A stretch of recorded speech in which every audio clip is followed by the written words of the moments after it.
Municipal కౌన్సిల్‌కి chairperson ఉంటారు. కార్పొరేషన్‌కి mayor ఉంటారు. చైర్‌పర్సన్‌నే కౌన్సిల్ సమావేశానికి వెళ్ళనివ్వకపోవడం అనేది ప్రజాస్వామ్యమా? అరాచకానికి అసలైన అర్థం గాదా? పవన్ కళ్యాణ్ చెప్పేటటువంటి నిజాయితీతో కూడిన పాలన ఇదవుతుందా?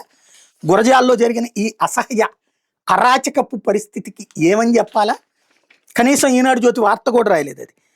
పల్నాడు జిల్లా గురజాల్లో పోలీసులు ప్రజాస్వామ్యానికి తూట్లు కౌన్సిల్ సమావేశంలో పాల్గొని ఓటు హక్కును వినియోగించుకునేందుకు బయలుదేరిన వైఎస్ఆర్సీపీకి చెందిన చైర్పర్సన్ మీద పోలీసులు దౌర్జన్యం చేసి అడ్డుకున్నారు.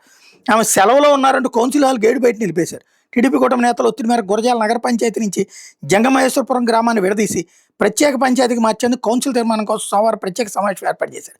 ఈ సమావేశంలో పాల్గొనేందుకు వైఎస్ఆర్సీపీకి చెందిన చైర్పర్సన్ పోలు పవన్మయి రాగా పోలీసులు అడ్డుకున్నారు. పవన్మయి కొద్ది కాలం కిందట చైర్పర్సన్ పదవికి సెలవు పెట్టారని, ఆమె స్థానంలో మరొకరు చైర్పర్సన్గా కొనసాగుతున్నారు. ముందస్తు సమాచారం లేకుండా కౌన్సిల్ సమావేశానికి హాజరై ఓటు వేయడానికి వీల్లేదని పోలీసులు గేటు బయటే నిలిపేశారు.